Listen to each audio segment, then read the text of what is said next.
¿Qué pasaría si un día descubrieras que toda tu vida no ha sido más que una mentira? ¿Que todo aquello por lo que has pasado no era real? ¿Que todo lo que conoces no es más que una farsa? Esto es lo que propone el experimento de Hilary Putnam, cerebros en una cubeta.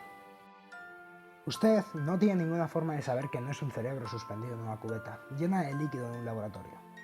Un cerebro conectado a un ordenador que le transmite sus experiencias actuales, bajo el control de algún brillante científico, ya sea benévolo o maligno, de acuerdo a su gusto. Porque si usted fuese un cerebro así, si usted fuese un cerebro en una cubeta, ninguna de sus experiencias, de las que usted vive, podría revelar que lo es. Después de todo, sus experiencias habrían simuladas por el científico de tal forma que fuesen iguales a las reales, si no muy parecidas. E incluso si no fuesen así, no tienes otra forma de averiguarlo, porque la única forma que tenemos de obtener conocimiento es a través de nuestras experiencias. Y si estas las controla un científico, nunca podrías diferenciar de una situación real de una completamente imaginaria. Este juego filosófico, propuesto inicialmente por Jonathan Dempsey, nos plantea una situación en la cual vivimos completamente al margen de la realidad, experimentando una simulación. Pero la idea que trata ha sido utilizada en muchos otros juegos, teorías e incluso relatos de ficción.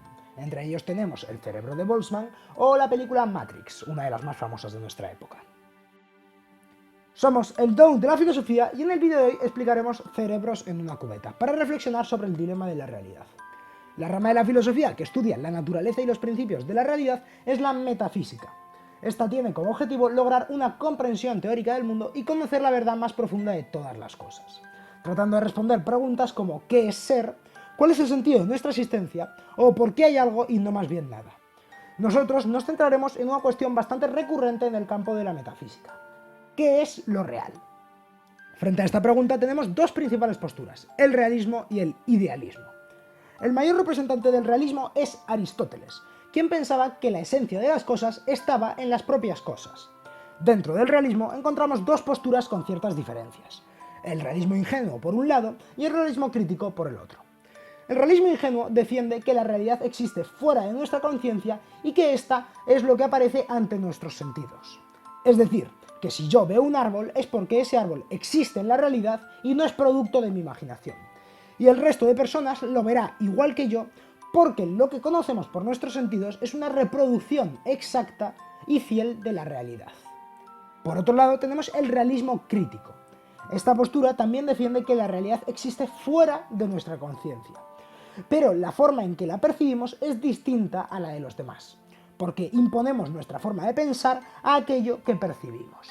Volviendo al ejemplo anterior, el árbol que vemos tú y yo existe. No nos lo estamos imaginando, pero por nuestra forma de pensar y nuestras ideas, yo veo un verde diferente al que tú ves y tal vez a mí me parezca algo pequeño mientras que a ti te parecerá más grande.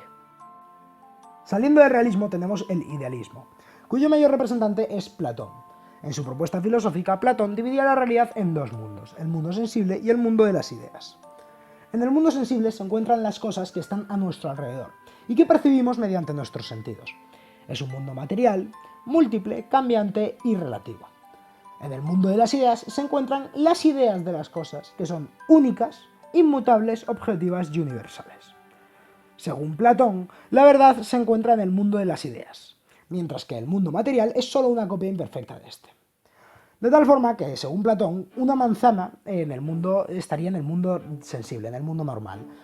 Pero la idea de una manzana que engloba a todas las manzanas del mundo es una idea que se encuentra en el mundo de las ideas. Y es una idea perfecta que nunca cambia y que expresa cómo sería la manzana perfecta. Pero yo a esa idea no puedo acceder porque yo vivo en el mundo sensible. A grandes rasgos, los filósofos idealistas defienden que la realidad está dentro de la conciencia del sujeto. Los contenidos de la cabeza son parte de mis pensamientos, de forma que solo existe lo que está en mi cabeza. Siguiendo este razonamiento, no puedo decir con seguridad que un árbol tenga las características que yo veo, ni siquiera puedo asegurar que exista el árbol. Pero sí sé con seguridad que la idea del árbol verde y pequeño existe en mi conciencia. Cuando Hilary Putnam y Jonathan Dempsey nos explican su juego filosófico, nos trasladan a una situación en la cual nuestros sentidos no nos aportan nada, puesto que todo aquello que experimentamos se encuentra únicamente en nuestra conciencia. Por supuesto, en este caso, el cerebro no tiene ninguna forma de saberlo. De esta forma se nos plantea la posibilidad de ser nosotros ese cerebro. Si siguiéramos un razonamiento realista, como el de Aristóteles, jamás seríamos capaces de conocer la verdad que defendía. Porque los propios objetos que estamos percibiendo tal vez no existan en la realidad, y solo en nuestra mente. Simplemente el científico que ha conectado el cerebro y le ha metido esas ideas, podría habernos implantado conceptos que ha imaginado en él. Por lo que no podrías conocer jamás la realidad. Sin embargo, si adoptáramos una postura idealista como Platón, esto sería diferente. Según este, la verdad se encuentra en el mundo de las ideas, al cual no podemos acceder mediante nuestros sentidos. Por ende, simplemente ignoraríamos aquella información errónea que percibimos y nos centraríamos en las ideas de los conceptos. Estas ideas nos las habría traspasado el científico, que se encuentra en el mundo sensible.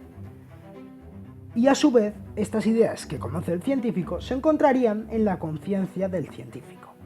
Sin embargo, cabría la posibilidad de que el científico no nos hubiera traspasado todas las ideas, sino solo algunas de las que conoce. Además, tendríamos el mismo problema con la imaginación del científico, puesto que Platón no ubica las ideas imaginarias en ninguno de sus dos mundos, sino en un mundo de sombras en el cual tan solo la ignorancia es posible. Si se encontrara en esta situación, el sujeto nunca podría llegar a conocer la realidad, ni mediante el realismo ni mediante el idealismo. El cerebro se encontraría completamente encerrado, incapaz de saber si existe o no una realidad más allá de la que experimenta. Sin embargo, siendo críticos, tampoco podríamos estar seguros de que este razonamiento sea correcto. Nosotros podríamos ser también cerebros encerrados en una cubeta, por lo que puede que estemos razonando mediante principios inventados por el científico o que no estemos aplicando principios que no nos han introducido en nuestra cabeza. Es decir, si fuésemos cerebros en una cubeta, la realidad fuera de nuestra simulación podría tener principios y conceptos que no estemos teniendo en cuenta a la hora de analizar la realidad. Si no podemos conocer con certeza ningún aspecto de la realidad, ¿cómo podríamos siquiera resolver este problema? Aquí nos despedimos, esperamos que os haya gustado este vídeo y que hayáis aprendido más sobre los cerebros en una cubeta. Por favor, no olvidéis de dar un like al vídeo, suscribiros a nuestro canal y compartir nuestros vídeos con la gente que conozcáis. Un saludo y nos vemos en el siguiente vídeo. ¡Adiós!